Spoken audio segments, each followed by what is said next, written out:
Okay.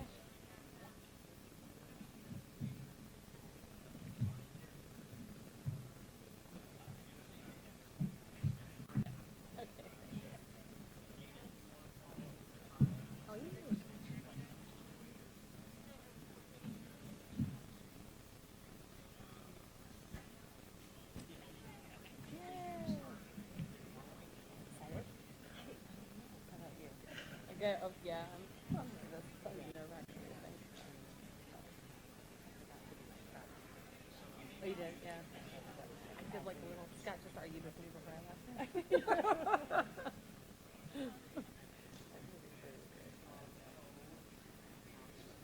Easy, baby.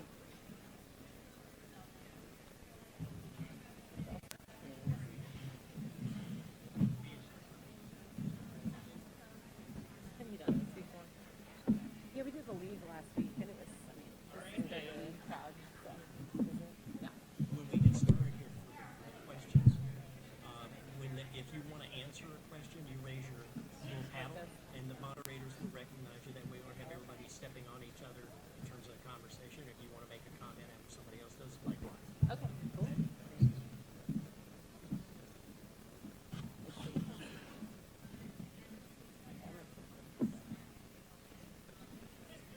Yes, we did the league one. It was fun because it was like the league. I didn't go there for like 10 years.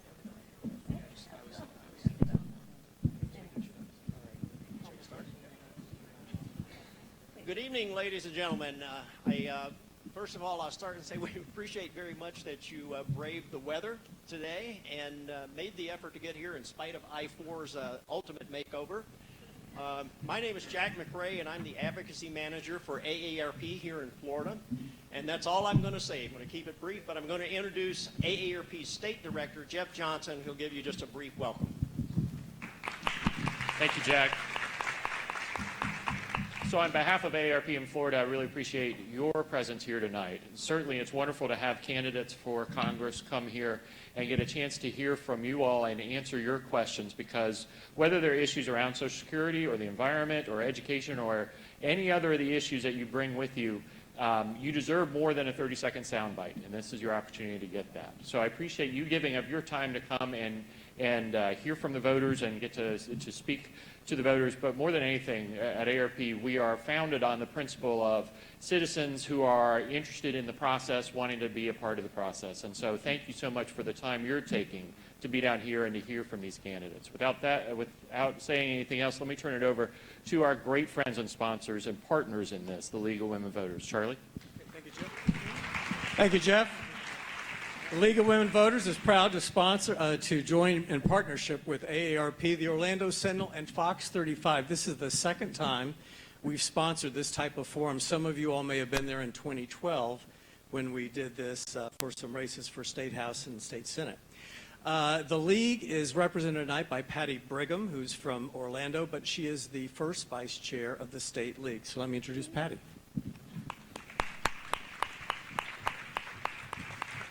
Thank you, and I echo what Charlie has said. We're delighted to partner with AARP, Fox 35, and the Orlando Sentinel this evening, and welcome to all of you. We're so glad you turned out.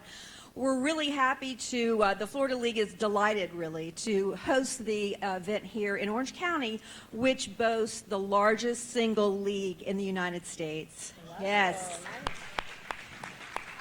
And I'd like to recognize our co-presidents here in Orange County, Sarah Isaac and Carol Davis, if you would stand. Thank you for your leadership. It's great to have so many candidates, largely in part to fair districts in Florida. And Charlie would not speak to me again unless I plugged our website, Be Ready to Vote. For all things election, please visit the website, bereadytovote.org, and you can find out everything you wanted to know or not about election and voting. Tonight, we're delighted to present this forum. The League, of course, is nonpartisan, but part of our mission, a large part of our mission, is education and getting out the vote, and tonight reflects a good part of that mission. Thank you. Thank you, Patty. And now we're going to get rolling. Our other two sponsors, the Orlando Sentinel and Fox 35 News, they'll be moderating this debate tonight. And so I'd like to introduce you to our moderators. We've got Scott Maxwell, Orlando Sentinel columnist, taking names, and Ryan Elijah, news anchor, Fox 35. So, gentlemen, we're ready to turn it over.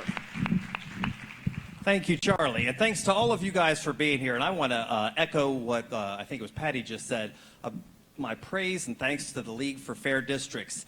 Not only was it good policy, if you all hadn't done that, we wouldn't be having this tonight because we wouldn't have competitive elections as we've had in recent years when there weren't one. So give yourselves a big round of applause for making that happen. Tonight's forum is going to be a little different than some of the other ones you may have attended. And I tell you, when they asked me to do it last time in 2012, I was a little concerned it was going to be a cluster mess. Because there were like 18 legislative candidates on there, and I wasn't sure exactly how that was going to work. But it turned out it was much better than a lot of other events I'd been to because we stayed pretty focused on the issues, and that's what we're trying to do here. There's going to be some absolute distinctions drawn between these candidates. Some of these candidates would not be able to sleep at night if they didn't draw those distinctions very clearly today. But we're going to try to talk and see if we can work towards solutions. So that's what we're going to do, and that's why it's billed as a conversation. Not everybody is going to need to respond to every single topic we get to, especially if the same thing has been said before. A couple of times we're going to do lightning rounds where I just ask, or Ryan asks a yes-no question, and we'll get a hands up and down for where you stand on an issue, and then maybe we'll see where it ebbs and flows from there. We should also let you know that it's going to be a little bit of a round robin because there's a bunch of other political events going on tonight. Some of the other candidates from District 10 will be here supposedly within the next 10 to 15 minutes. Congressman Micah will as well. So we're going to be digging around a little bit, but that's how we're going to go. It's going to be free-flowing. We've got questions from you, and Ryan's going to give you the ground rules. Scott, sounds good. We are looking forward to tonight, and I know a number of you have submitted questions as well. The only thing we ask is it is not directed specifically to a candidate. We can still use the question. We just won't direct it directly to a candidate. There might also be a candidate leaving early tonight. They have functions, so it's not that we've offended them or you've offended them with a question. They actually have to leave early, so keep that in mind. With that, here are the rules for tonight. They all have banners that banners that they'll raise. So when there's a question, you can actually raise your banner. We'll call on you. You can answer that. We do ask that you keep it to 60 seconds, and Brenda Alston is sitting here. She has the red stop sign. So keep an eye on that. We're not going to stop you right at 60 seconds. We just ask, she got a bigger stop sign than before. When you see that stop sign, that you wrap up your thoughts. So obviously it's a community conversation. We want to hear the end of your thought, but when you see that, Brenda will raise it and we'll do that. Also, there could be a follow-up comment. So if one candidate speaks to a specific topic, a candidate can follow up as well, and then we could ask a follow-up to that. And we do ask you stick to the topic. So if we're talking about climate change, that you don't go to a different topic. We stick to that, and we'll get through that as much as we can. Other than that, we're going to do intros right now. We ask that you stay brief, introduce who you are, your district, and your affiliation, and then Scott will start with the opening question. Darren Soto, running for Congress, District 9, Democrat. Good evening. My name is Fatima Rita Fahmy. I'm a local attorney, and I'm a Democratic candidate for Florida's 10th Congressional District. Good evening, everyone. My name is Mark Bush. I'm running for the U.S. Congressional District 7. I'm the primary opponent to Congressman John Micah. My name is Susanna Randolph. I'm a Democrat running for Congressional District 9. Hi, I'm Stephanie Murphy, and I'm a Democrat running for Congressional District 7. All right, great, thanks. And we do want to stress that all candidates were invited. Most will be here before the evening is over, but if you did not come, that was their call, not the League's or AARP's or certainly Ryan's or I's. All right, we're going to start with something a little bit more gentle, and that is one of the things I've always been fascinated in is Congress's approval rating. I checked today, the rolling average has it at around 11%. I have removed hangnails that had higher approval ratings than 11%. My question to you is, why do you think Congress has an 11% approval rating, and what would you do to improve it? And I guess we'll start, all right, we'll start with Stephanie over there. Sure. I'm a business person and an educator at Rollins College, and when I look at what is going on in D.C., I'm so dismayed because they're just not serving the people. They're letting partisan politics override doing what's right for the people and making progress by passing common sense legislation. And when you have a legislative body that passes 11 bills in 2 years, you know that you're not getting your money's worth out of your representative. And it's It's particularly sad that that body has failed the people so much because the House of Representatives, Congress, is the place where you are supposed to have your voice heard in D.C. And when they're not legislating, they're not serving you. They're putting their party over their people. And when I'm in D.C., I'd like to change that. All right, Mark, I think I saw you. Thanks, Scott. Yeah, the reason why I think we have such a low approval rating, that's something I've learned through this campaign. I've been campaigning actively for 9 months and doing door-to-door work and talking with all different types of people from both parties. And the biggest thing that I've learned is that people are not happy. They're not happy with the parties at all. They're not happy with the Congress. They're not happy with what's going on nationally. And I think really a lot of that has to do with the fact that we have long-term incumbents. I'm a big believer in term limits. I think that would solve a lot of the problems that we have in the grid like we have in Congress. All people are flawed and make mistakes. And if we could put term limits in place, it would help with longer somebody's in office, the more they're going to be influenced. It's just human nature. We have to put an end to that if we're going to solve the problems we're going to have in the problems that we have in D.C. So if you elect me, that's one of the first things I would focus on is implementing term limits, what I call a congressional rotation amendment. Thank you. Fair enough. Suzanne?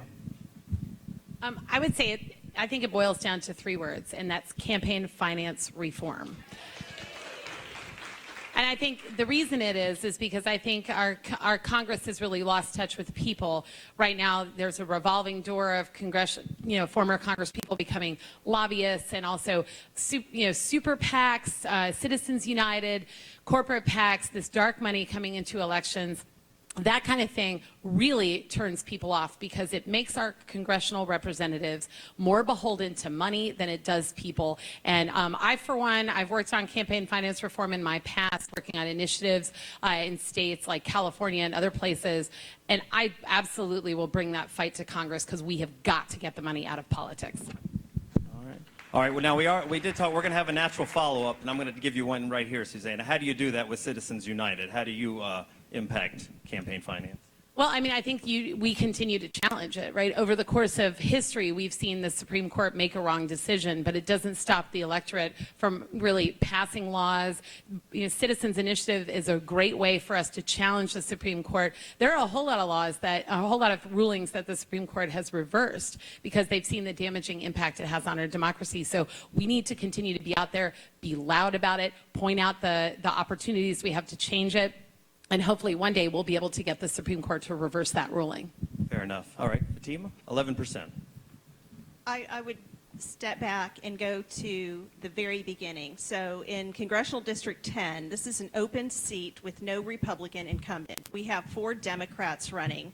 The DCCC has already decided to put their thumb on the scale for their favorite candidate, and they've done that by funneling nearly $250,000 in PAC and Super PAC money. So if you want to know where your representatives' allegiances lie, follow the money. See who's funding the candidate. In this case, we have a Democratic candidate who has accepted PAC money from 6 different sugar PACs, the defense contractors, big alcohol, big tobacco, the alcohol industry that is fighting against the legalization of medical marijuana. So when you have a candidate that's running and telling you that they support a particular position, but they've already accepted money from special interests who are opposed to that, when they get to Washington, they're already indebted to those special interests and not to the people. And that's why you have an 11% approval rating, because they're not representative of the people. And I would change that. I haven't accepted any special interest money, and my 2 other opponents haven't either. Between the 3 of us, I think $7,500 as opposed to nearly $250,000.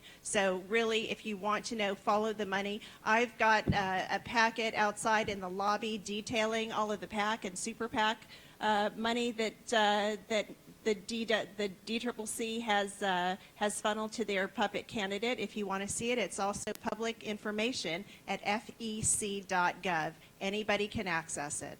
All right, and Senator Soto, I think the legislature actually barely beats Congress on that approval rating, but what's your take on that? Well, first I want to thank the League of Women Voters for helping pass redistricting reform, because that is solution number 1. So give you all a round of applause for your good work. I was proud to work with you all in the Florida Senate to push forward a map that is far more competitive I believe 7 seats are now competitive versus 3, and we need to do better at that. I agree that campaign finance reform is critical. And how do we do that? We elect Hillary Rodham Clinton, who has promised to appoint justices to the Supreme Court who will make sure to support campaign finance reform and overturn Citizens United. But I don't want to take the blame off Congress itself. We have members who are unable to compromise. And they go to their respective corners and they never come out and they continue to pass along issues and wait for the next election year rather than making the tough decisions. When our country was founded, 13 different colonies got together and they made tough decisions. And they yelled at each other and they left and they walked out and they called each other names. But at the very end, they actually made a union that worked, that now has created our country because they were able to compromise. We need to work both with our own parties and across the aisle to get things done. And I hope to do that as your next member of Congress. Senator Soto, thank you. Talking about moving issues down, healthcare reform is one that it seems like every election we continue to have a big issue for that. I want to talk specifically on this issue about drug costs as they continue to go. In fact, generic drugs slated to be 1/3 of those costs as well. So when you look at reining in the costs, what would your proposal be? Well, I believe that the federal government should be able to negotiate drug costs with our pharmaceutical companies. And in addition, I believe that we need to work with various groups like AARP to make sure that we identify more optimal outcomes. So I think those are 2 ways we could go a long way to try to reduce the cost for Medicare altogether. Anyone else on the cost of healthcare, specifically with drugs? Yeah, Mark? Sure. Yeah, I think one of the biggest problems, my wife is actually in healthcare and deals with all the different types of patients. She's a fee-for-service physical therapist. One of the greatest problems right now that we have is Obamacare is failing, and it's causing costs to go they're skyrocketing, and it's trickling down at every single industry. So if you can solve that, I don't think the federal government can really fix that. I think it's something that the free market should handle. So I believe that until we can actually do that, I don't think it's a problem that can be tackled. Susanna? I get back to the removing the ban on negotiating drug prices by Medicare and Medicaid because we talk a lot about the free market, but then we're benching 2 of the biggest market forces in negotiating drug prices and pharmaceuticals. So how does that equal a free market or a fair market is beyond me. What that is big pharma coming in and paying enough lobbyists to convince enough congresspeople to have that ban on drug negotiations. We have seen this, the Congressional Budget Office has estimated $280 billion with a B, cost savings to seniors alone, just based on removing that ban on drug negotiations. So I hear a lot about free market, but free market means everybody gets in, not just who we choose. Anybody else want anything on pharmaceutical? All right, we'll move on to, this is a question that came from our audience here. It's on the national debt. It actually says, are you in favor of a plan of lowering the debt? I have yet to cover a forum where somebody said they wanted to raise it. So I'm going to skip to your thoughts on the national debt, what needs to be happened in terms of both revenues and cost cutting, if both specifically. Fatima? Well, I think when we talk about the debt, we have to talk about it holistically, and we have to talk about it in its relation to the overall GDP. So there's numerous components to debt. There's money that we owe for past obligations, current obligations, and expenditures going forward. So, for example, 54% of our national budget is defense spending, and a lot of that is spending that the military itself says it doesn't want. Our defense budget is greater than the next 10 nations' defense military budget combined, and many of those countries are our national allies. So that's one place that we can look at scaling back. We've been in a perpetual war that's been perpetrated by the defense military industrial complex, and the purpose of these wars is to just keep generating more wars that generates money for defense contractors. It doesn't strengthen our position, our security in the world. In fact, I would argue that it does exactly the opposite. So I would start by looking at defense spending. Then I would look at closing tax loopholes for corporations. We've got multi-billion, multi-trillion-dollar national corporations who profit and offshore those profits. Let's talk about repatriating those assets, bring that money back here to do infrastructure build and stimulate the economy that way. All right, thank you. I saw Brenda's sign go up there, so we're going to keep an eye on her. Who's next on the debt? Mark? Yes, sir. Yeah, when it comes to the debt, that's actually one of my number one reasons why I got into the race is when I talk with people, I just say, I have a genuine concern for our future of our country. You know, economic principles are universal. They don't change. If you don't pay off your debt, you're never going to be able to get ahead. And there's a poll I always like to quote. It's a Pew Research poll that current generations, my generation, younger generations, have higher levels of debt, lower levels of income, lower levels of wealth, higher levels of student loan debt than the current previous two generations. And because of that is because of our debt. I mean, our debt is really an anchor on productivity and on wealth. And until we fix that problem, I don't think we're ever going to fix our economy. And we have to do it by paying down our debt and pass a balanced budget amendment. For the life of me, I can't understand. We went to the moon and back in less than 10 years while we can't get a balanced budget amendment passed. Those two things I would focus primarily. The first day I get in office, I would definitely present a balanced budget amendment and start paying down our debt. Thank you. Debt thoughts? Yes, Stephanie. I agree with some of the things that have been said before in the sense that we have to look at the issue of debt more holistically, and I believe very strongly that a stronger economy and a stronger middle class will help lower the debt because there'll be a broader base of revenue. But the other thing is that it is unexcusable that we pay our congressmen and women to be in Washington and they don't pass a budget. I think that we need to have a constitutional amendment that requires them to pass a budget. And if they don't pass a budget, they don't get paid. I mean, that's a part of what their job is, and they're failing us in that aspect. All right. Senator Soto, Darren. Looking at our debt by the numbers, we will reach nearly $20 trillion in debt by the end of this year. We had a budget this year of $3.94 trillion with revenues of only $3.4 trillion. So we have a $600 billion deficit that we have to address. And first and foremost, we need to continue to institute PAYGO, which came about during the first Clinton administration, which is no new spending unless you have an equal cut or vice versa. Secondly, when you look at our nominees' business tax plan, unfortunately, there's no patriotism in corporate America anymore. People are loyal to their shareholders, not our country. And so whether it be an exit tax, whether it be to stop inversions where people are basically still companies here in America, but they get bought out by a smaller company in Ireland or some other tax havens, or looking at, as what Ms. Famia talked about, where if they are strategically putting profits into countries where there's a lower tax rate.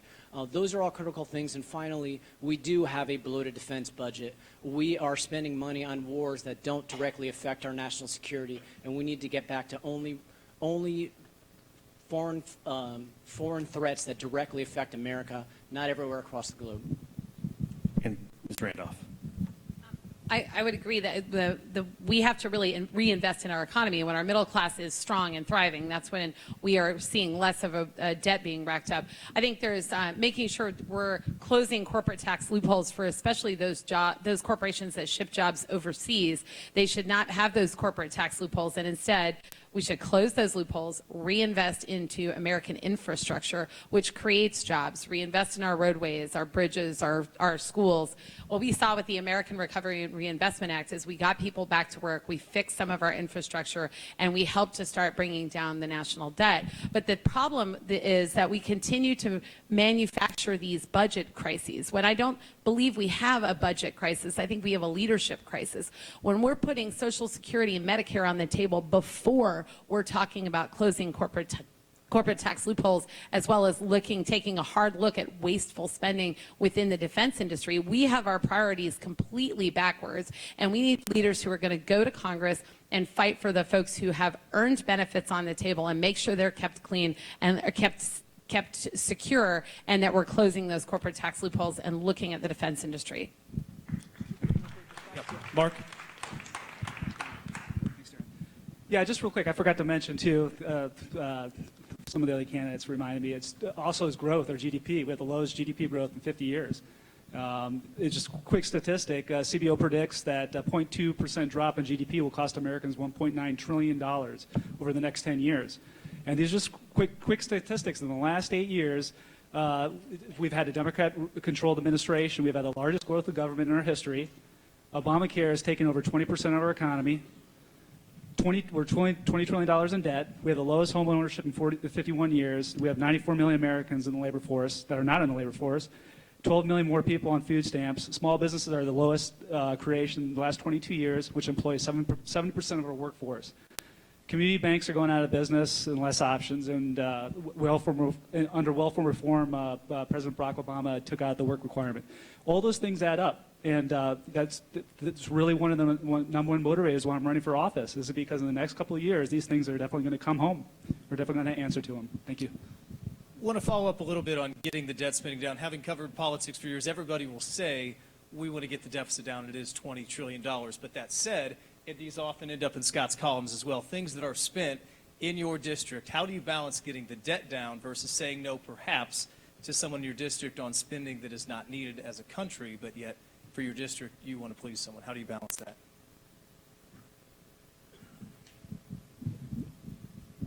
Well, it needs to be directly related to economic development, but I mean through our universities. A classic example, you look at the lessons we're learning with Lake Nona, where we went through nonprofit companies that ended up having problems while we're drawing, and we're going to eventually have to go through the University of Florida with that, as opposed to drawing down the money through UCF for the sensors project that we're developing in this district.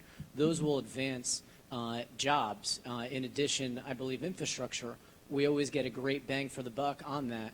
You look at the I-4 Ultimate, and yes, it is slow, but it needs to be on budget, on time, and that's something everybody here needs to promise to fight for. And then other projects further down the line that we look at, we have to be have more scrutiny towards.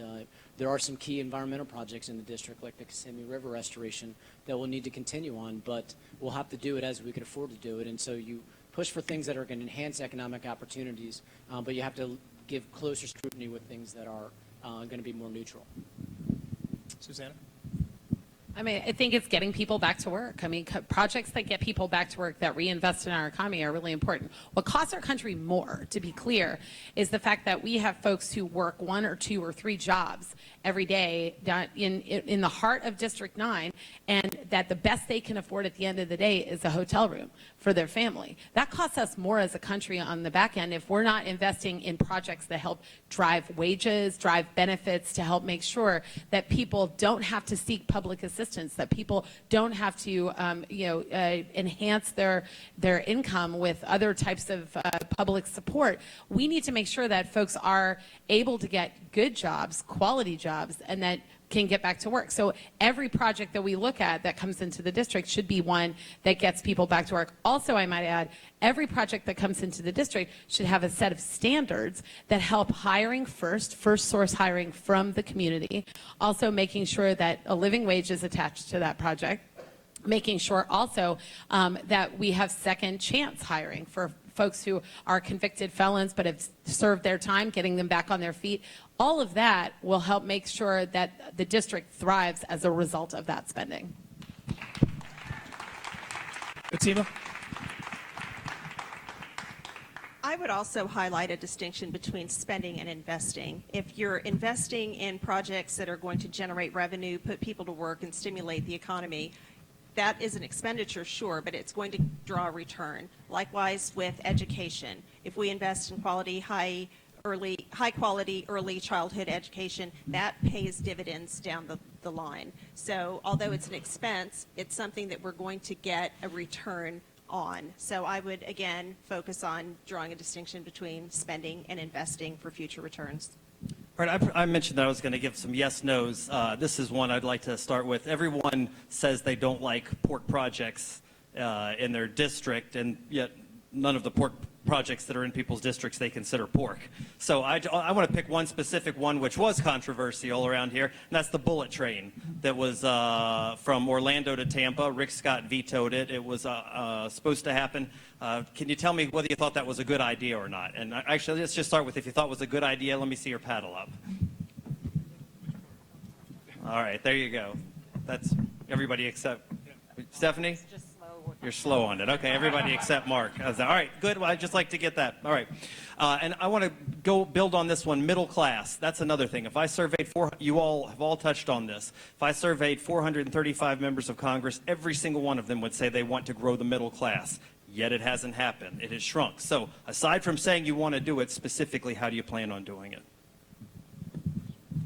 Susanna?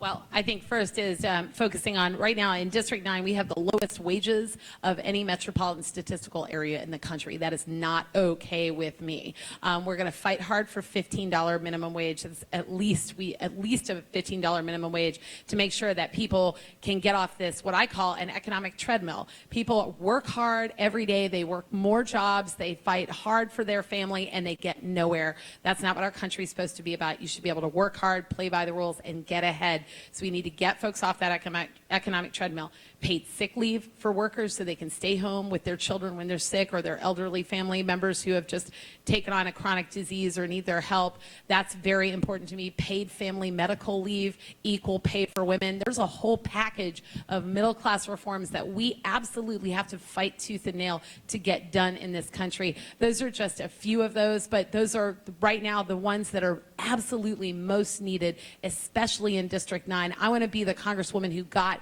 that lowest metropolitan statistical rating up. That's my goal. All right. Those are some concrete ones. Who's got some other ideas for growing the middle class specific? Senator Soto, Darren. Well, in addition to increasing the minimum wage, we need to focus on growing our high-tech economy here in Central Florida. We're establishing a sensors manufacturing plant in Osceola. We have a huge $8 billion simulation industry here in East Orange County, commercial space flight out in Brevard County, and we have a growing computer programming cluster here in downtown Orlando. And so we need to continue to make sure those industries have the economic development opportunities that they need to continue to grow, but we also are going to need the workers to be able to fill those needs. And so it'll be critical to continue to advance and make sure that UCF and Valencia are training the next generation of individuals to be able to take those jobs up. In addition, we have seen a huge decline in manufacturing here in our nation. From 1990, when manufacturing was the top employer of most of the states, it's now only a few. Mostly healthcare is the top employer or government. And that has a lot to do with failed trade agreements like NAFTA and like TPP. And the key is our workers can compete with anyone in the world, but we need an even level playing field. We need to raise up the wages of others around us and protect our environment. And so we can't fail again the middle class with bad trade agreements. We need to think about America when we're doing this going forward. All right, I think we're going to go to Mark, but Darren, before we do that, you said higher minimum wage. Is that $15 for you, or is it? That's correct. I'm a co-sponsor of that bill in the Florida Senate. All right, and fair enough. Mark. Make him work for it there. Yeah, I know, reaching across the table. Yeah, the middle class. Yeah, I think the middle class is the economic engine of our country, and right now it's under assault. And you know, many large government programs such as Obamacare is definitely an anchor on the middle class. The middle class they're the ones that are paying for the subsidies for Obamacare, and vast majority of our wealth resides within the middle class. It's the only place that our federal government can go to raise the majority of funds that it needs is the middle class. So most large programs affect the middle class directly. Ways of getting around that would be cutting the middle class tax rate.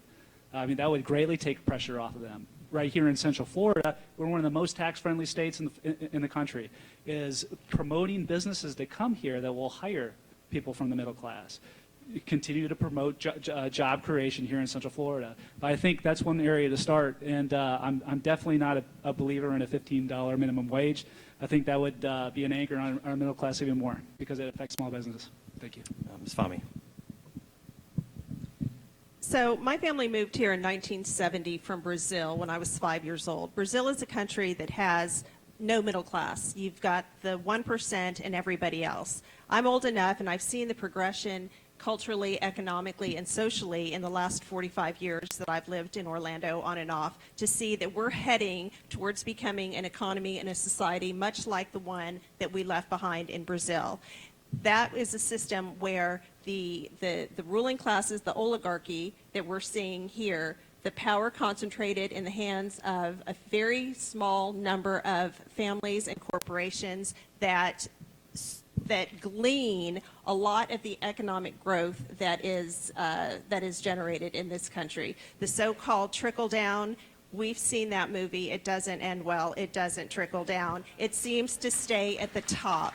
We need to really rethink our tax laws. We need to end corporate subsidies, end corporate welfare, and no one who works full-time in this country should live in poverty. No one who works full-time in this country should qualify for Medicaid, Medi-Cal, food assistance, and subsidized housing. Thank you. Thank you. All right.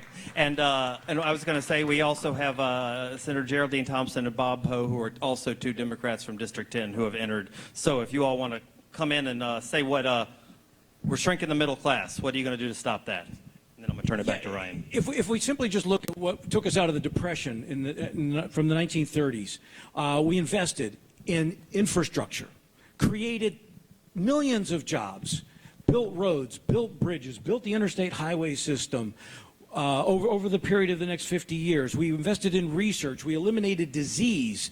We went to the moon. We created thousands and thousands of new jobs. And we also invested in education.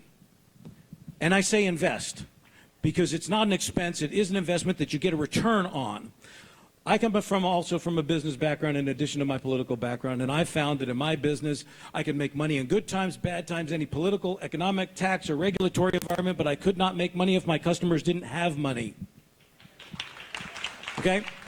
So, and I know that if our community is prosperous, our businesses will thrive, not the other way around. That's how you build the middle class, is you build it out. And it's a bubble-up economy and not a trickle-down economy. That's been successful for us in the past. It's the only way that's been successful. Our history shows us the only way that's been successful in the past, and it will be the only way that it will be successful for us in the future.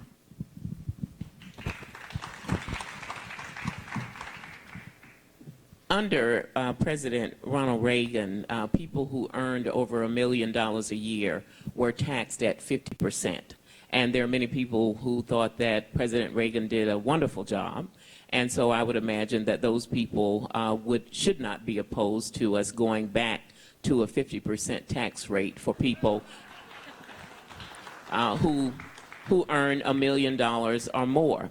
And certainly if we stop giving tax breaks and incentives for major corporations that send jobs offshore, we would have money to invest in education, in infrastructure, in making sure that we had a qualified and capable workforce to take the jobs of the future.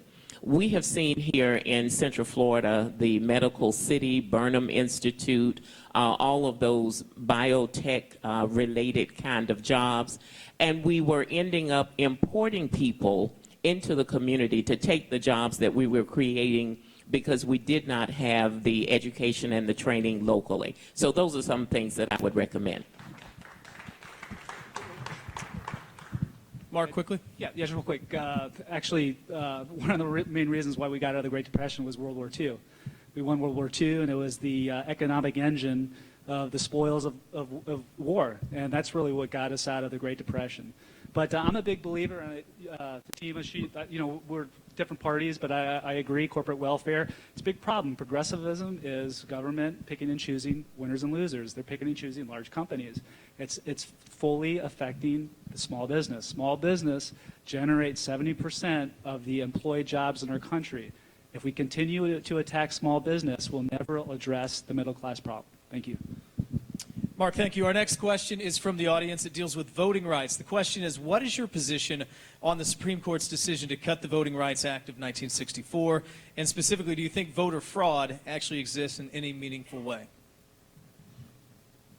Senator Thompson.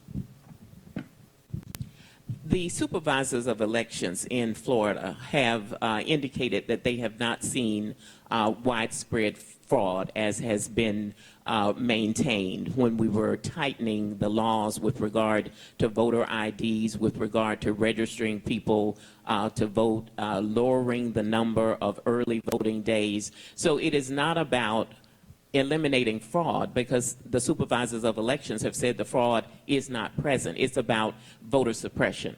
And with regard to the Voting Rights Act, I do think that it needs to be tweaked, because we were using data from the 1960s with regard to states that had a historic pattern of discriminating, particularly against minorities when it came to voting. And so since we no longer have pre-clearance, and the U.S. Supreme Court said that we could not continue with pre-clearance based on data from the 1960s. And I know that voter exclusion, voter suppression, all of that is still present, and we can use present-day statistics and reinstate the Voting Rights Act. Before we go, Bob, we'll go you next. By a show of hands, who thinks an ID, a photo ID, should be used to vote? Anyone on this table? Okay, Bob. One of the things that we know historically is that Republicans win by subtraction and Democrats win by addition. And so that's why Republicans have continued to restrict voting rights laws to allow fewer people to vote, because they know that that's in their best interest. If we had, one of the things I think that we should do is not only restore the Voting Rights Act, but what we need to do is have things like universal registration, so that as soon as you turn 18, you are automatically registered to vote. We need to encourage people to participate, not discourage them to participate. There are people who do not have driver's licenses. Contrary to popular belief, you can fly without a driver's license. That's the one thing you hear is people say you can't fly if you don't have a driver's license. That is not true. Don't let them tell you that. It's not true. So people should be able to vote in this country. They should have full access and full participation in their system. That's the only way that this thing works. Susanna? I would also push hard to make sure we have pre-clearance back in the Voting Rights Act, because that's a very important part of the Voting Rights Act that protects folks from states that have histories of suppressing votes. I think it's important. I don't think it's actually. I think I disagree with Bob a little bit on. I don't think it's a party thing on who wins or loses when there's subtraction or addition. I think at the end of the day, the folks who lose when there are more obstacles to voting are those who are poor, who are uneducated, and generally we see minority communities affected by this. Our democracy wins when everybody has the ability to participate in our democracy, and that's important. That's very important. So any obstacle, thinly veiled or otherwise, that is put up for somebody to vote, I will full-throatedly oppose. I have actually worked with a group called ACORN to register 152,000 African American and Hispanics in 2008 in the lead up to the historic election of President Obama. And it was amazing to watch people who had not participated have a chance to participate in such a meaningful election in their life. And I will safeguard that with everything I have to ensure that we're making it no obstacles, but making it actually easier for everybody to participate in the election. Stephanie?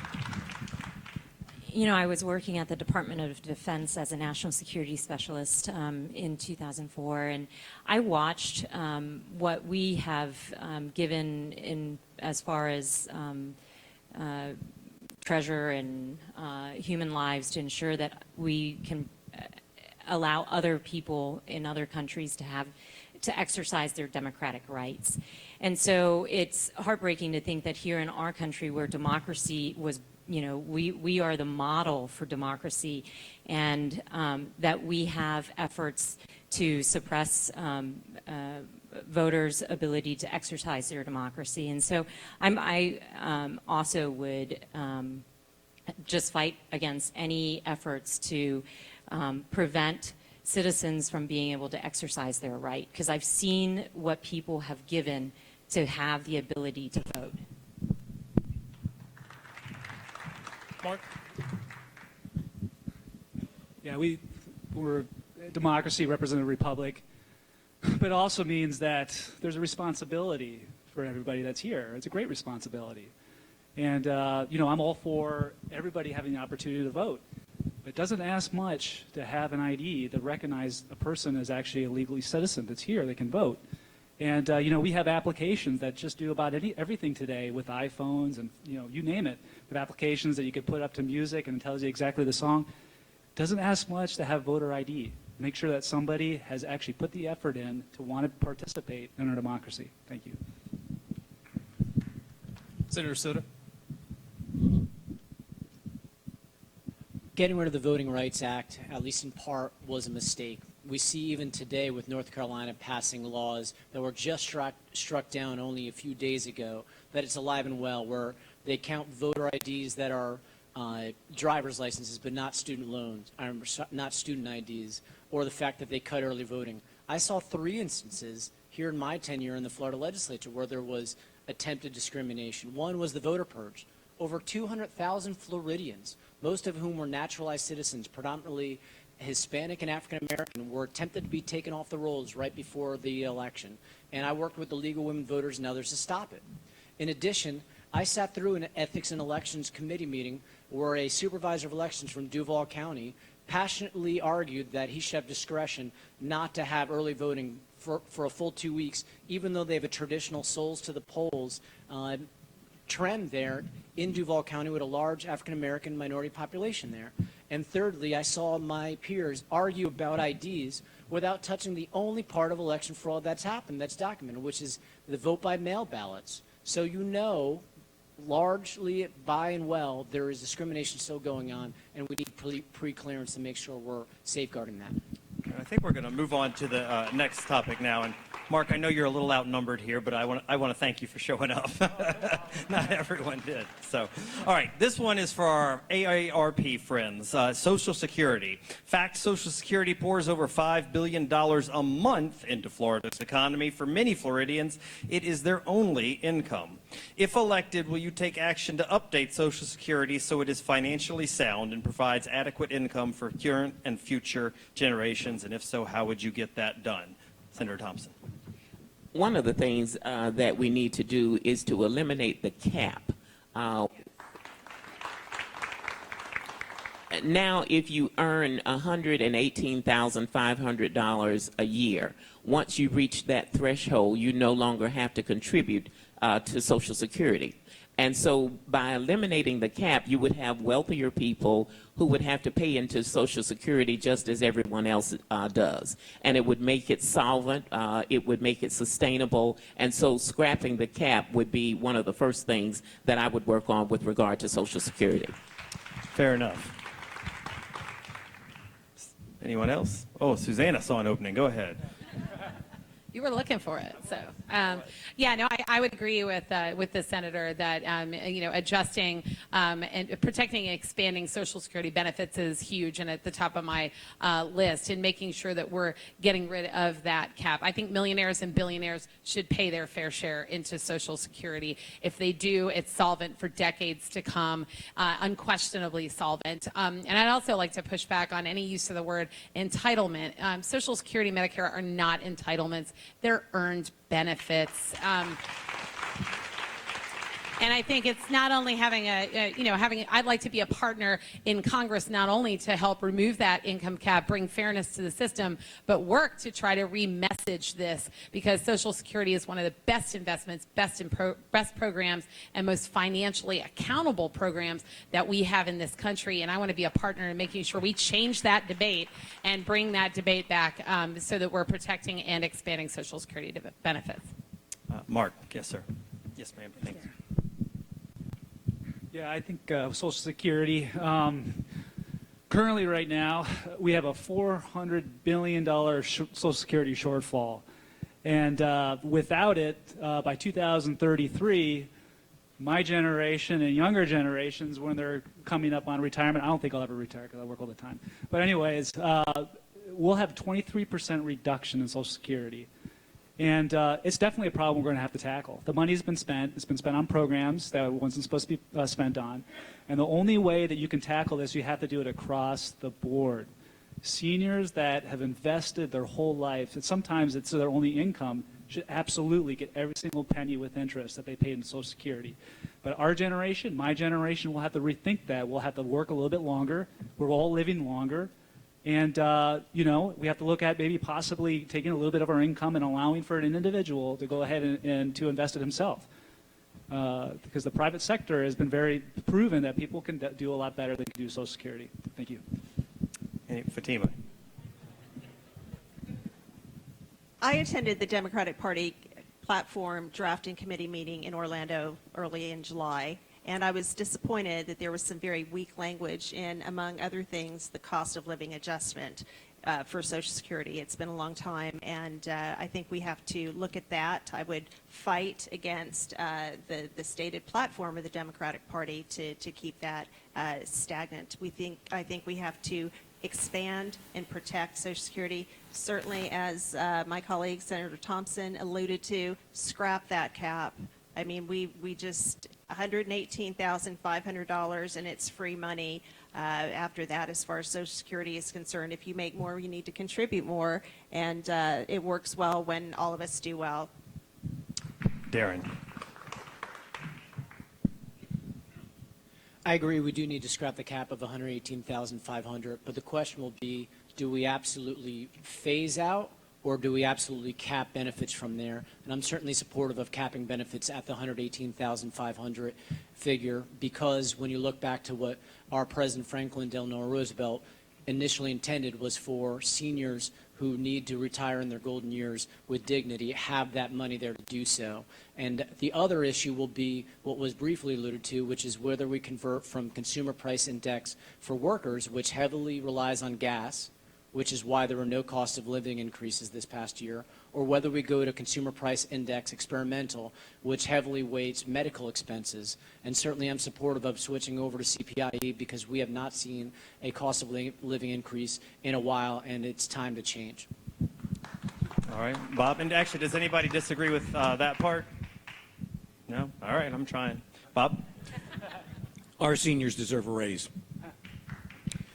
And I got to tell you something. I was in Apopka a few weeks back, and I went on knocking on a door, and a woman told me about her neighbor. And she told me that one of the things that was really distressing was that her neighbor was having to grill onions so that they could take the taste of the Alpo away because they couldn't afford to make the ends meet on the Social Security they were living. We're a better country than that. Let me put this $118,500 figure into perspective for you. If you earn $1 million this year, you get a Valentine's Day present from the federal government, because on February the 14th, you stop paying into Social Security. And you don't pay into Social Security from February 15th all the way through December the 31st. And if you did pay into Social Security at the same rate, you're only adding, it would be another $59,000, $60,000 to what you would pay into the system. And for somebody who's earning $1 million, that $59,000 or $60,000 is not going to be a big bite. So that's why we need to scrap the cap. And the solvency goes out, out to the horizon as far as we can see. And Congress should stop raiding the Social Security Trust Fund. Social Security is solvent. It's just Congress that has stolen from it, and it needs to stop. Mark?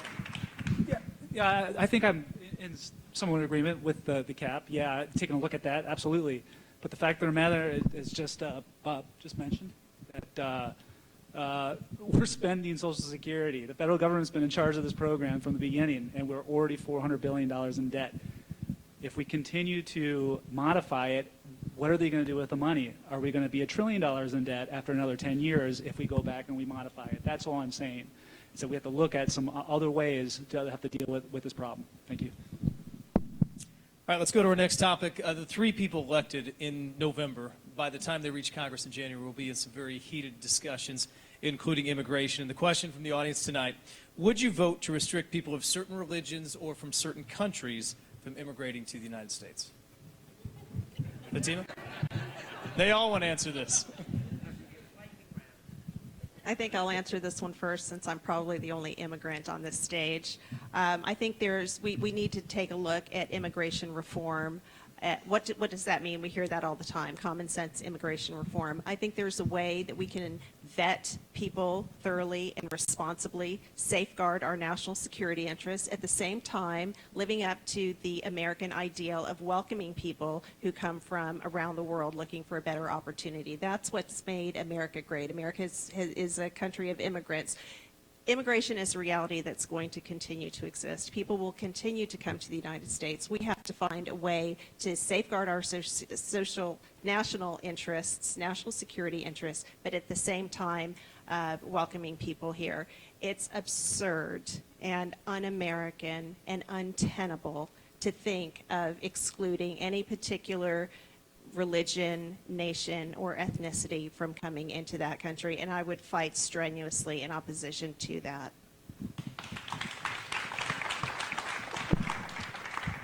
Yes, definitely agree with on immigration, but we do not have a religious test on immigration. But we definitely have to come to the reality is that the world, there is a war out there today. And the war is not, in essence, against America, is against an idea, and that's freedom, free will. And that's what we have to protect ourselves from. Everybody in here is a couple generations removed from immigrants. We're all immigrants. We love for anybody that want to come here and to pursue the American dream, to want to become a citizen, absolutely open the door for them. But we have to continue to allow for and to go through on when it comes to dealing with the current immigration laws that we have today already. We just have to enforce them, and that's something that we're just not doing. Thank you. That's no ban on any particular country or religion. Susanna? I would oppose any ban on just across the board any religion or type of person. We can be tough on national security and be compassionate at the same time. Those are not two mutually exclusive concepts.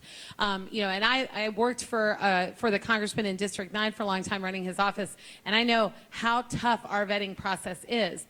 We've taken a very few number of refugees at this point when you look at how many are out there who are really suffering and who need a place to go.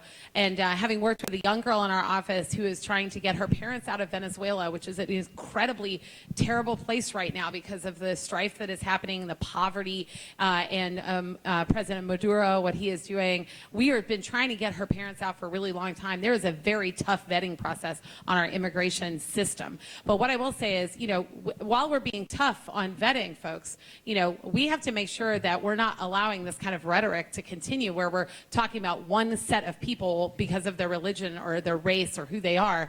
This country is a nation of immigrants, but we were not made great by fear and bigotry in this country. So let me just say that. Stephanie? Sure.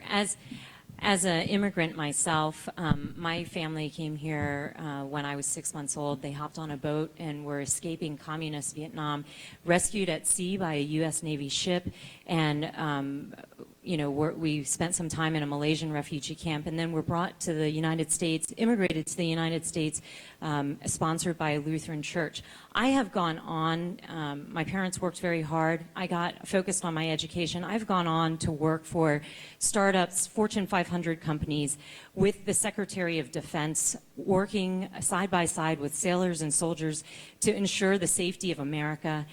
I'm an educator now. I'm giving back to my community in a million different ways. My life story is a story of American values. It's about openness and generosity.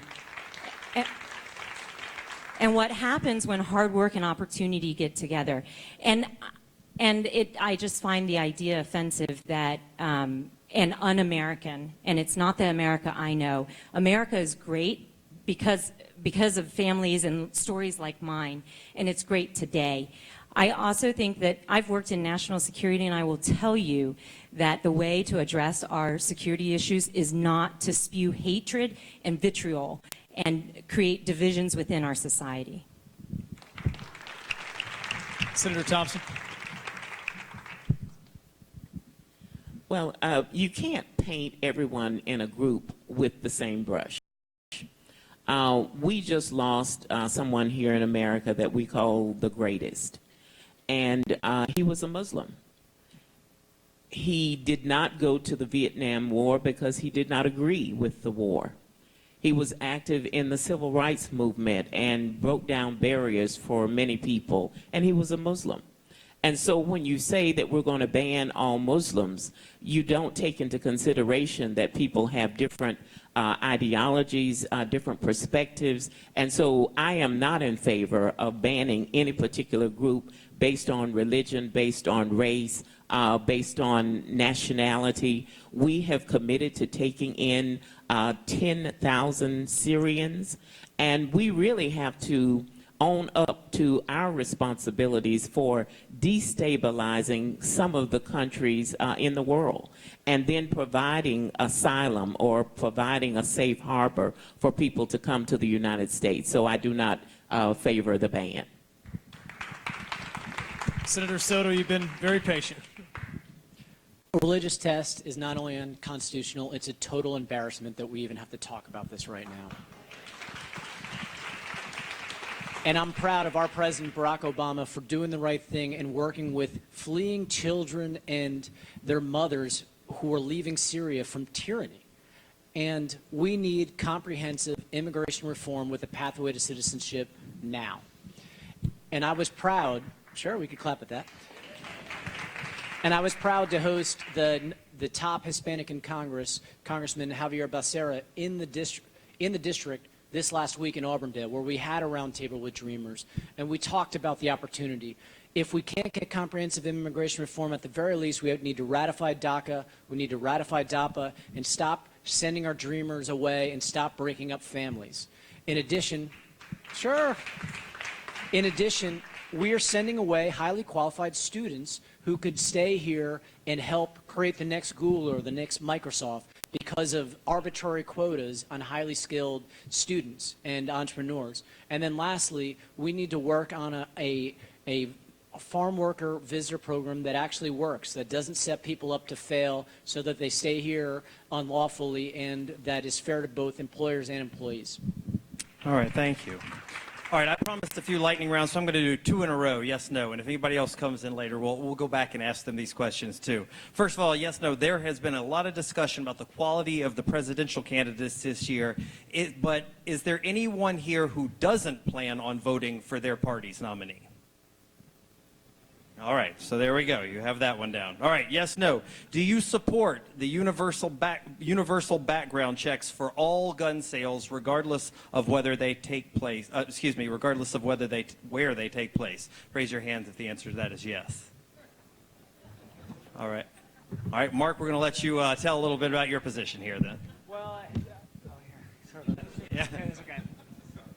As long as it does not affect due process. Everybody needs due process, because that's, without that, we can really pretty much throw anybody in jail.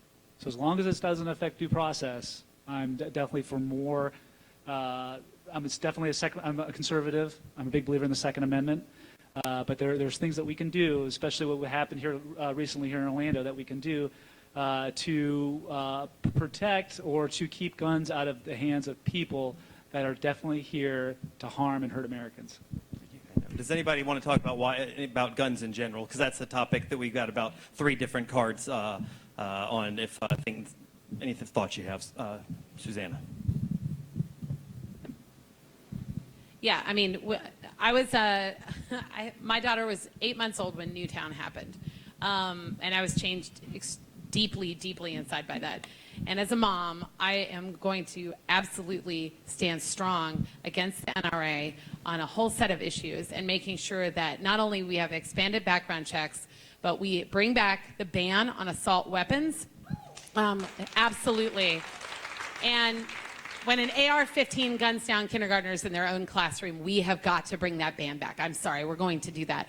The third thing I would say is remove the ban on congressional funding to the Centers for Disease Control to finally study gun violence as a public health epidemic, because it isn't just mass shootings. Shootings happen every single day in this country, and they happen more and more and more. And I got to tell you, like, I'm on the Facebook group, and Patty keeps putting up all these articles every single day, multiple times a day, about toddlers shooting themselves, about accidental shootings, about on-purpose shootings on every corner in this country. I will stand up against the NRA, and I believe that I am one of the only people in this race who will. All right, and we're going to hear some more, but I want to get the specifics to here to see if there are any differences among the candidates, and I think we're mostly talking about the Democrats. Let's just go through three of those real quick. Assault weapon ban. Are there any Democrats who are opposed to that idea? It's like rubbing your belly and patting your head at the same time. It's hard to do. All right, high capacity magazines. Are there any Democrats who don't want to clamp down on that? All right, and finally, funding of the CDC. Anybody who's opposed to that? All right, I tried. Senator Thompson, I believe you had something you wanted to say. I wanted to say if you buy a gun online, you should go through a background check. If you buy it from a private individual, you should have a background check. If you buy it at a gun show, you should have a background check. So I'm for background checks regardless of how you acquire the gun. The Pulse nightclub is in my Senate district, and the morning of that massacre, I went there and joined the governor for a press conference, and I asked him if we could meet later that day to talk about reform. And he said, this is not about guns, this is about ISIS. And so my question, yes, my question was South Carolina, was Charleston about ISIS? Was Sandy Hook about ISIS? Was San Bernardino, California about ISIS? The commonality is the gun. And having guns that are readily available, having military-type assault weapons in the hands of private individuals, whether they have been Baker Acted, whether they are domestic abusers, whether they have been on the FBI list. And so I think we've got to ban the military-type assault weapons. All right, well, Mark? I know this is definitely a hot topic item, and with different opinions on both sides. But at the end of the day, in America, knives kill more people than guns do. So it comes down to what's really behind the reason why somebody is actually, hurting somebody or harming somebody. Look at what happened in East France. They didn't use weapons. They killed over 80 people with a bus.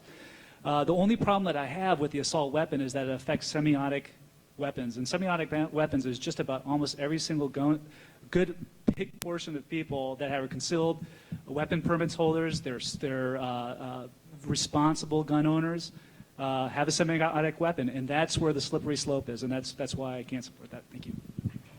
All right, I think we might move on this one because I don't think there's a whole lot of distinction between the two sides here or agreement between the two sides. So Ryan, you want to go to our next question? Yeah, absolutely. If elected, certainly you'll represent a very diverse community out there, different genders, different race, different origins. So if you could tell the voters today how you would prioritize your considerations in order when casting your congressional vote, understanding that you have a very diverse district that you would represent. Yeah, let me repeat that again. You would represent a diverse constituency regardless of their political persuasions. Tell the voters what would be your priority considerations in order when casting your congressional vote. Senator Thompson. When I cast my vote, I cast it based on the constituents that I serve and what the needs are in my district. I have done that in 10 years in the Florida legislature. I meet with the mayors. There are about 6 different cities within the Senate district. So I meet with them. I meet with the city councils. I go to homeowners meetings. I have town halls so that I understand what the needs are. And regardless of what my background is, my objective is to serve all of the people, and whether they elected me or not, that is my responsibility. So that is how I would prioritize my vote in Congress. I met with people in the agricultural industry recently who are concerned about normalization of relations with Cuba and how this is going to affect agriculture here in the state of Florida. And what can we do with the United States Department of Agriculture to make sure that we're not importing fruits, vegetables, fernery, whatever, that might bring disease into this area. So looking at the concerns of the people in the community guides me with regard to my priorities and my vote. Susanna? Well, I would say, again, as the district has the lowest wages of any metropolitan statistical area, that national distinction we have to get rid of. So we got to really work on things like wages and benefits, investing in middle-class folks. But I think the thing is that you do have a very diverse constituency when you represent such a big district like a congressional district. My philosophy is this. I may not agree with somebody 90% of the time, but I'm always going to have an open door to have an open dialogue. Because when you have that open dialogue, when you have that open door, even if folks disagree with you 90% of the time, not having that, you'll miss the 10% of the time when you can agree and all of a sudden do something really meaningful and really great for the district. My background is as a community organizer.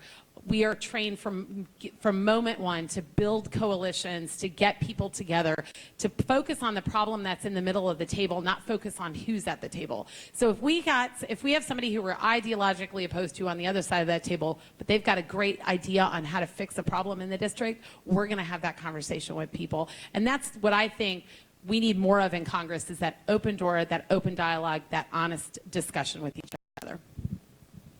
Senator Soto?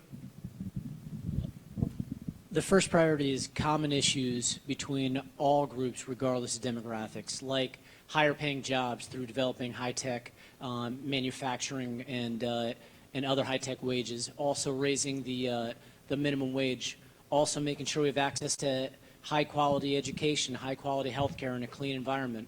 But we also need to look at issues that do affect subgroups in the district. I focus quite a bit on issues dealing with language, like allowing ESOL kids to get 2 years before they took their FSA exam, by admitting Dreamers to the Florida bar, and by reducing the in-state tuition for Dreamers as well. And in addition, I was proud to work with Senator Thompson on a few key issues dealing with the tragedy of African-American young men being shot in our country and killed. And so we worked to get more money for FDLE, for independent investigations of police shootings. And we also worked to increase body cameras for law enforcement. So yes, there are issues that are common that unite us all that we need to focus on, but there are sub-issues that uniquely affect certain communities that we always must remember and we must advocate for. Bob?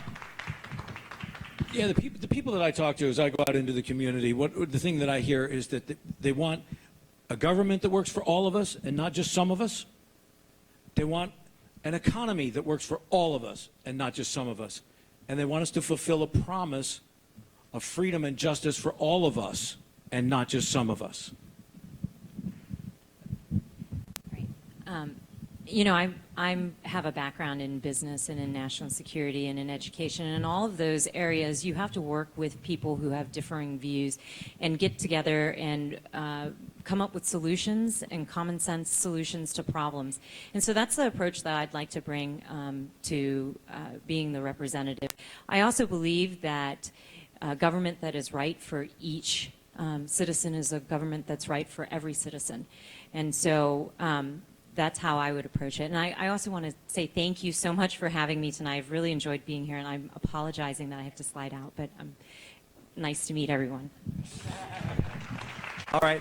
And we did promise we were going to get everyone home in time for track and field, which starts at 8.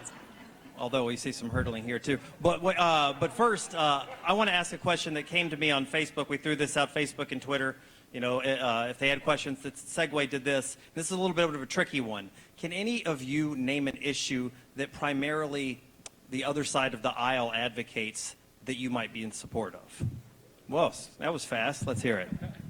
I actually have looked at this before. It's the in District 9 we have a lot of citrus groves, and it's a big economic generator in the district. It is really heavily affected right now by the citrus greening disease, and it's affecting our growers, and that therefore it affects the economy in District 9. Congressman Vern Buchanan, who is on the other side of the aisle, has an Emergency Citrus Disease Act, and I'd really love to work with him to make sure that the growers in our district and the economic generator in our district, or generators in our district, are helped by this act, which would help restore a lot of them for the loss of a lot of their groves. So. All right. Anybody else have an issue they can think of in particular? Senator Thompson?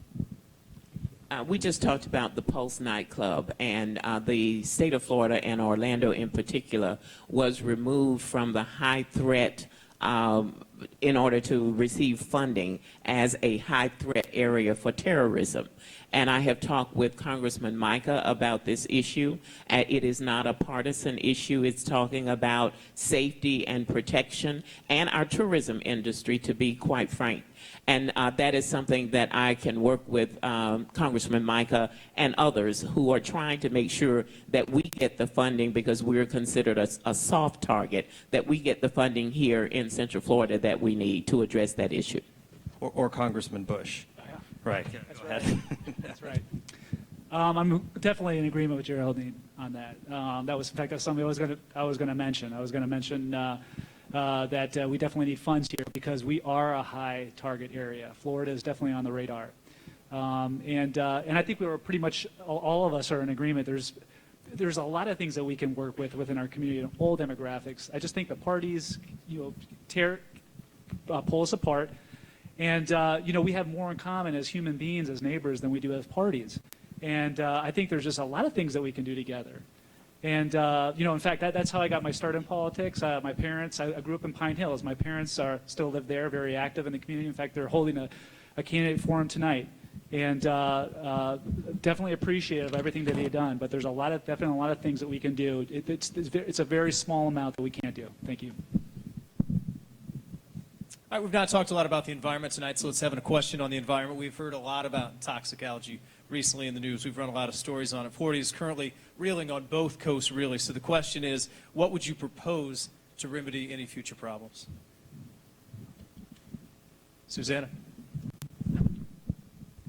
So there's a couple of things. So Congressional District 9 is actually the headwaters where a lot of this stuff originates. So first of all, I would say enforceable clean water standards. Something that was actually missed by the legislature this past session was actual enforceable clean water standards. Also, the Everglades agricultural area, purchasing that land would do a lot to help with the flow. Making sure that we invest at a federal government level into the dike around Lake Okeechobee, which is actually failing right now. If that were to fail, that would have huge implications, very bad implications. And then making sure the legacy pollution is addressed in Lake Okeechobee. About 6 or 7 years ago, we had a drought, and we missed an opportunity to dredge a lot of the built-up pollution over the years that has run off down into the Lake O area. So those are some of the things that I would propose to help really alleviate and prevent this disaster from happening. I would certainly echo Susanna's sentiment. We have to have enforced clean water regulations, and we have to rein in the sugar industry, which is why I find it particularly egregiously offensive that the only Congressional 10 candidate who is not on stage here tonight has chosen and seen fit to accept money from 6 sugar PACs. This is Florida. Water is one of our most precious resources, and we have to fight to protect it. Definitely in agreement with everybody here. I actually have a degree in biology, and I'm a former vice chair of the Soil and Water Conservation District in Orange County. And water is definitely a commodity in Florida that it's limited. And it's definitely something we're going to have to address. And it's funny, there's the story behind the Lake Okeechobee. So the reason why we have such a problem is that back in the day, we actually straightened out the Kissimmee River. And because of that, it caused nutrients that head straight to the lake. And now we're spending hundreds of millions of dollars putting the bends back in the Kissimmee River. It's things like that that we really need to address. And also, we need another top priority we need to address is our water problem. We're definitely going to have a water shortage. As more people come to Florida, it's definitely going to be one of the hottest topic items come up here in the next few years. Thank you. Senator Thompson. I think we have to look at the responsibility of Floridians. People are saying that the federal government isn't doing enough, and certainly the federal government has a responsibility.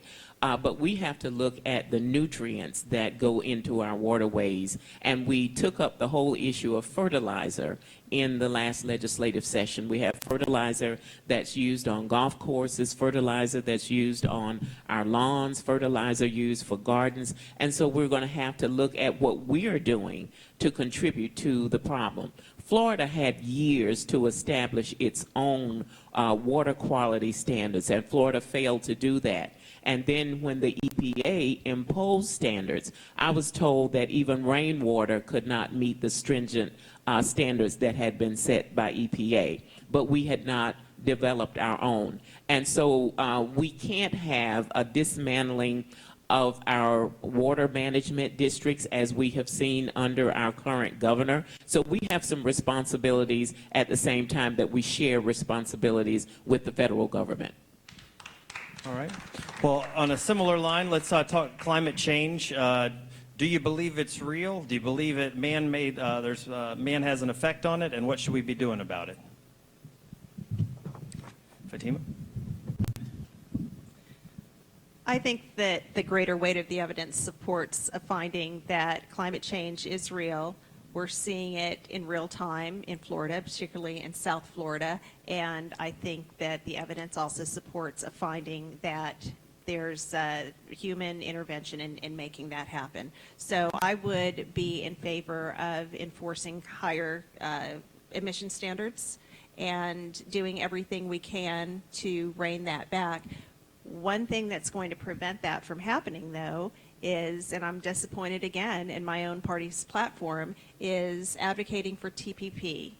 TPP cuts back on environmental regulations not only here, but abroad, and that it lacks teeth and there's no enforcement mechanism for it. So I know we're supposed to stay on topic, but there's a little overlap there with the TPP and climate change and environmental regulations. So that's why I would oppose that. Senator Thompson, and then we'll do Mark. I think that climate change is real and it is affected by human behavior. I think the Paris Accord is a beginning where a group of the countries got together and developed standards with regard to carbon emissions. And the standard that they came up with was 2 degrees Celsius. And so that's a beginning. We haven't acknowledged, and in the state of Florida, our governor even forbid his staff from saying the words climate change. And so if you can't acknowledge that it exists, then you can't deal with the problem. So we have got to acknowledge it. We've got to lower our carbon emissions. I drive a hybrid car. It's a kind of a rough ride because it shuts off and it starts, but I'm doing my part for the environment. I left mine on for an hour and a half one time because I didn't know it was still running. Right. So I think we all have to do our share. Bob? Oh, I'm sorry. I promised Mark first. Oh, how gracious. All right. Bob? Okay, thank you. Congress should work like this, right? Climate change is real and it's dangerous. And it will cause disruption in our society and our culture at a lot of different levels. We need to get off of our addiction of fossil fuels. And between the fossil fuel industry and the power industry, which have this monopoly, is one of the reasons why we don't have solar energy. A friend of mine used to say that we would have solar energy if Exxon owned the sun. Okay? And that's true.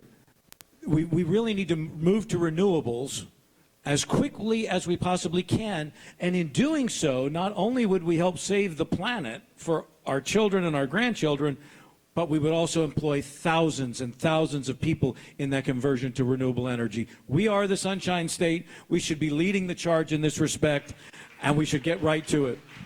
Vote yes in August on number 4 and no in November. All right, Mark. Yes, I definitely believe the climate's changing, but I also believe the climate's been changing forever. And yes, it's a problem. I'm not saying it's not. But I think the jury is still out exactly what's causing that. Is it man-made? Yeah, I know this is a tough crowd. It's a tough crowd, but you have to look at it also from the other point of view, because that's a great thing about a debate. We can have that. We can talk about 2 different points of view. But what I'm trying to say is that the Paris Accord, it will cost us $1 to $2 trillion yearly And all it's going to do is decrease temperatures by 0.023% by 2100. And, it's a lot of money. We really have to make sure that we vet the science. I'm a big believer, because I have a science background, I know the scientific method. Science needs to disprove, not to be an advocate of a process. I think the things that we're missing right now is that it's actually a two-pronged discussion. We're coupling together two different things. We're coupling together climate change and sustainability. I'm a huge believer in sustainability. Absolutely, we had to look at every single type of energy, technology possible to get ourselves off of fossil fuels. Absolutely, I'm a big believer in that. But I think until you uncouple those two, because sustainability and climate change are coupled together, and in that argument, I don't think we can really address it until we uncouple those two. Thank you. Mark, thank you. Susanna? I agree. Yes, I believe climate change is real. Yes, I believe we are contributing to it. Carbon emissions have been shown to be the biggest contributor to climate change. I'm very concerned about climate change in particular because we have a lot of economic inequality right now, but it is no more exacerbated than when we see one of these natural disasters. Hurricane Katrina showed us what happens when we have a major natural disaster and we have folks who don't have the means to escape it. It becomes a very enormously disturbing humanitarian crisis. I think there's some opportunities that we can pair with economic job creation and use the United States role in the world and global community to help be on the cutting edge, raising the standards instead of lowering them with things like TPP and NAFTA, but also investing in a Green New Deal, which actually would help retrain some of our workers who are losing out jobs through manufacturing and technological displacement, and investing in retraining our workers for new technologies like solar, wind, and wave to help create new jobs, get our workers on the cutting edge of new developing technologies, but also the great side benefit of helping to reduce climate change. Susanna, thank you. I want to talk about our veterans now. We all know it is heartbreaking when we see them on the side of the road. I know there are probably some veterans here as well. So the question from the audience tonight, what have you done for veterans is the first part of that. The second part, how do you propose we assist homeless vets? Susanna again, since you're warmed up. Sorry. It's all the climate change. Sorry. But I actually ran the congressional district office in District 9 under Congressman Grayson. And one of the things I was actually able to do was we had a veteran reach out to us, a female veteran reach out to us, and there was a confusion with the VA in covering a double mastectomy because she had an aggressive form of breast cancer. We were able to step in, and this was one that elevated up to my level where we said, this is really wrong. We need to get this covered. There was kind of a bureaucratic glitch in the system.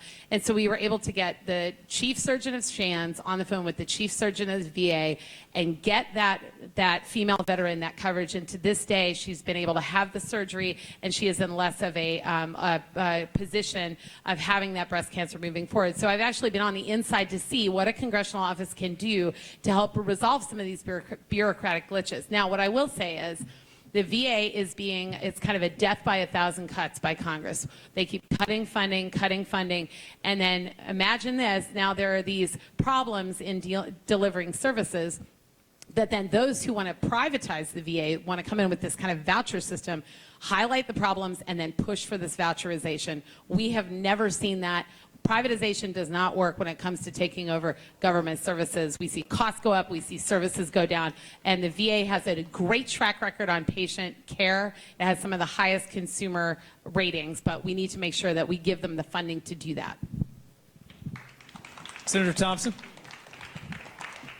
You know, our veterans are on the front line when it comes to defending this country, but they're at the back of the line when it comes to opportunity. And you asked what I had done for veterans. I promoted a bill at the state level because government is business.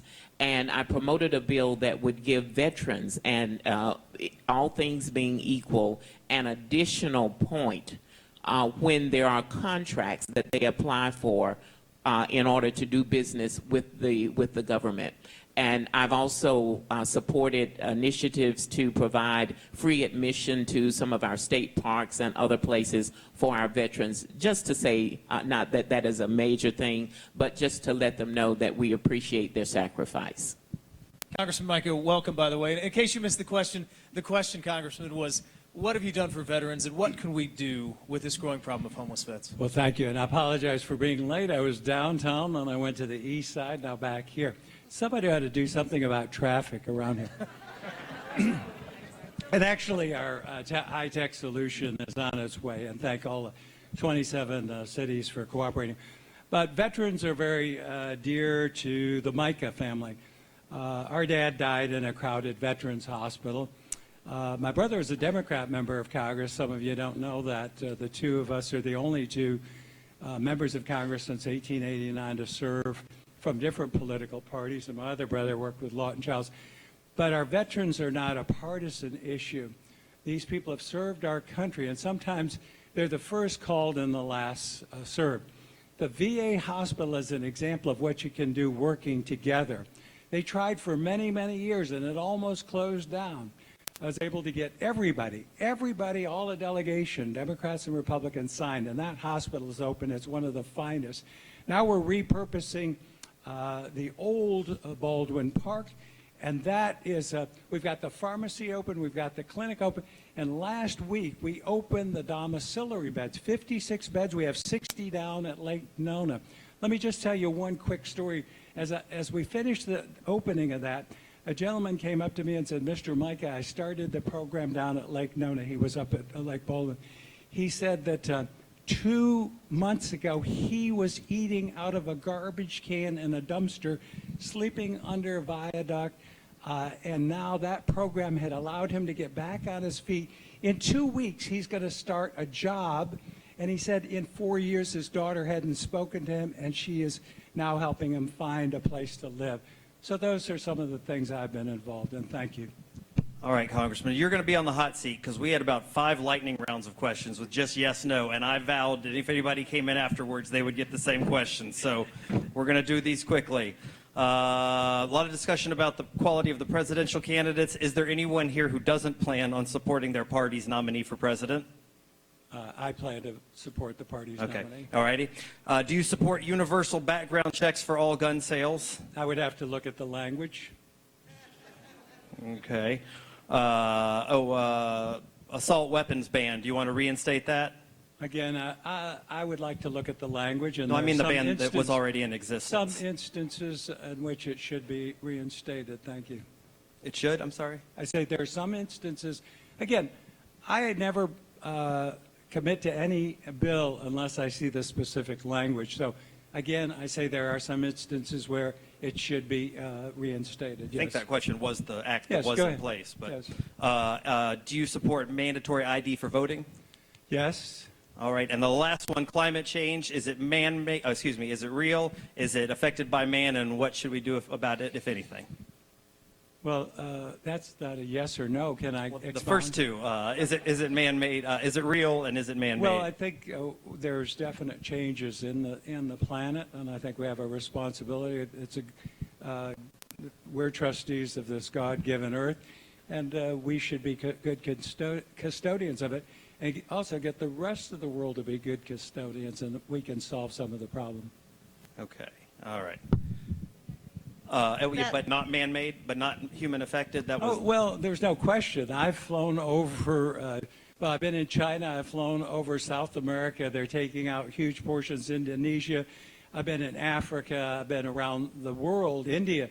And they are destroying the planet, folks. And we're buying their goods and bringing them into this country at a discount and helping them ruin the planet. We've got to change that.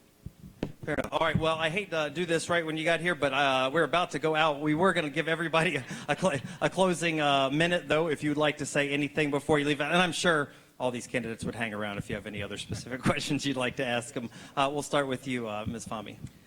Thank you. And thanks for the opportunity. I'm a first-time candidate. I have not had a long-standing desire to run for office. I'm running for office because when I look around at who was representing this very diverse, very dynamic region, it didn't feel like it was reflective of the district. I'm not a politician. I'm just like you. I'm a small business owner. I have my own small law practice. I'm a solo practitioner. It's just me. And so I understand what it's like to run a small business. I understand what it's like to work hard. I understand what it's like to struggle. I understand what it's like to be an everyday person. I am running for office not to be a congressman. I'm running for a congressperson. I'm running for office to be a voice. I'm a new voice, and I think this election cycle is shaping up to be a cycle and a year of the outsider. I think on both sides of the aisle, we are tired, and voters are tired at the same old recycled people that we see in and out running for office time and again and pursuing a personal agenda at the expense of the interests of the voters. I want to do something about that. I'm one voice, but I'm a litigator, and I can be a really loud voice. My website is Fatima for Congress. Check it out, see what my issues are. And I'm not a celebrity. I'm a regular person, so I want to hang out and answer any of your questions and meet with you and talk with you. And I think that I'm asking you to send me to Washington on your behalf. Ask me whatever you want. Ask me anything. You're entitled to a straight answer. So I look forward to talking with some of you afterwards. Thank you. Thank you. Mark. Yeah, I can really relate with the team on that. I'm the same way. One of my taglines that we use in our campaign is I'm a next generation conservative, and honestly, the real reason why I'm doing this, I'm a small business owner. My wife and I are small business owners, and my wife, she asked me, do you really want to do this?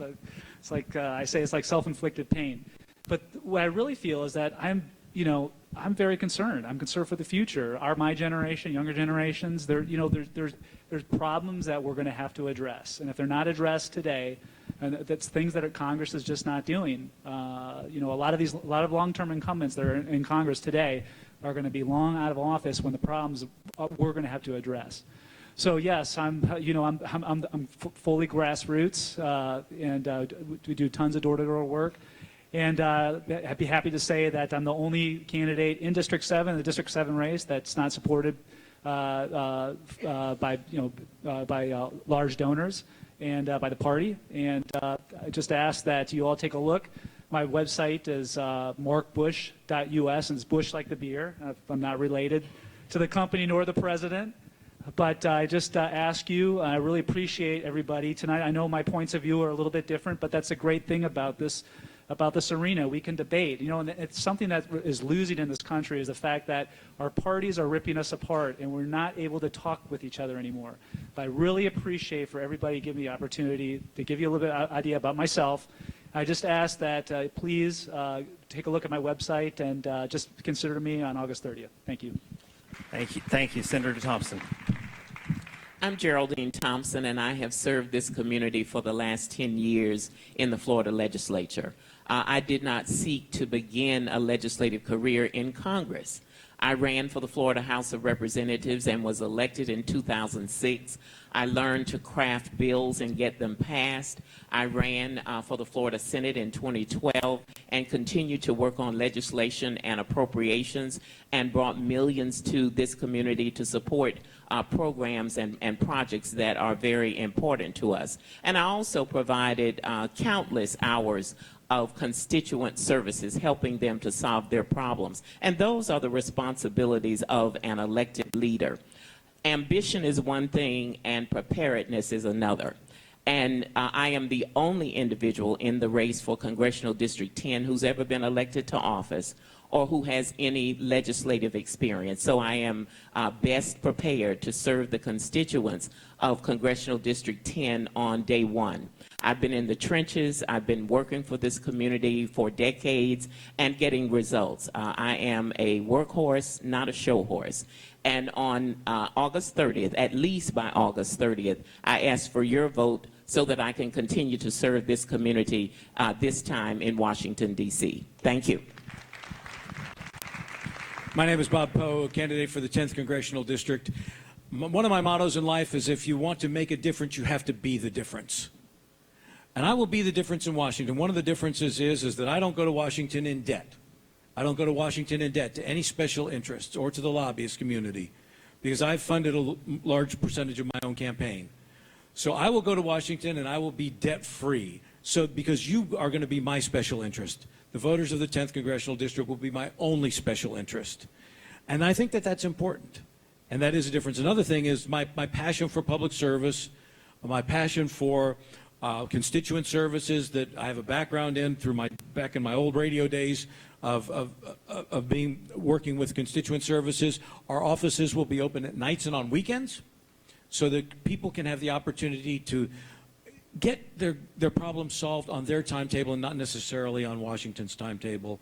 And also, we want to have a full-time grants writer in our office so that nonprofit organizations and even smaller communities can have access to federal dollars that are available, but they just don't have the means to hire a grants writer. And it's a huge, huge problem that doesn't get often addressed. We talk a lot about these national issues and voting on various bills and everything else, but there's another part of this job, and that's what you do at the local level. And I plan to be a leader for this community, not only in Washington, but right here in Orlando. Thank you. Thank you all. Susanna Randolph, and I really have appreciated being here, so thank you for organizing this. I'm a community organizer, a grassroots community organizer. I'm a working mom, and I've had the opportunity to work in a congressional office and see how the federal government can work for real people and make their lives better. You know, I think most of you, a lot of you know me, that my reputation is that I work harder than anybody else. My experience has been shoulder to shoulder working with teachers and parents, fighting the $1.3 billion in cuts to public education that Rick Scott laid on this state when he first took office. Fighting those cuts to public education as a former board member of Planned Parenthood, working to bring for the first time ever health care for women in Osceola County so they don't have to ride a bus 2 hours to come and get that health care that they want. That's my experience. I haven't had experience on the floor of a House or a Senate pushing buttons and voting on things that affect people hundreds of miles away. I've been there with those people, helping to make sure that their lives are affected in a very good way and that their problems are solved. This is my job interview. I'm working harder than anybody else in this race so that when I get to Congress, I will work harder than anybody up there. And people who know me know that that's the case. We are going to, like Geraldine said, workhorse, not show horse, absolutely, positively. What makes my heart soar is when we move that needle to get those benefits for that veteran, to make sure we pass that wage theft ordinance in Osceola County that I worked on, and make sure that people get what they need in this world so that their kids have a future, their seniors have more to live on every day because I'm up there, and make sure our middle class is growing by the day. So August 30th, we're 14 days away from the election. Do what you can, randolphforcongress.com, and we'll send a workhorse, not a show horse, a working mom to Congress. Thank you. Well, thank you. Thank you, Scott. Thank you, Ryan. And thank you all to the people who are offering themselves up for public service, and some I've worked with. I want to thank my Republican opponent. He's been a real gentleman in this race. And when you run for public office, you appreciate people who are running and people who have served. And then you have to, you know, the election is one thing, but then you have to roll up your sleeves and make a difference in this community. This is a great community. It's an incredible state, and it's given us great opportunities in this country. So we have some challenges.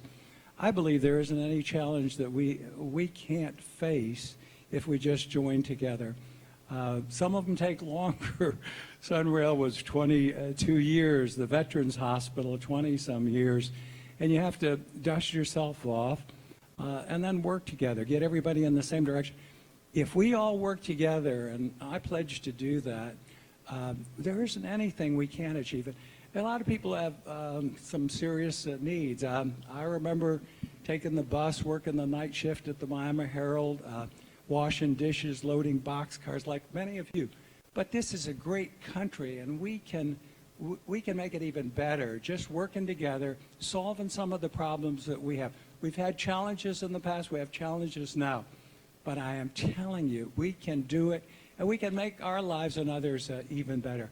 Thank you all for coming out tonight. It wouldn't have been possible without you. Thank you all, and I'm pleased to join you. I apologize for being late, and I'll stay and answer questions one-on-one. Thank you. That completes our evening. Let's hear from our candidates. They did a great job tonight.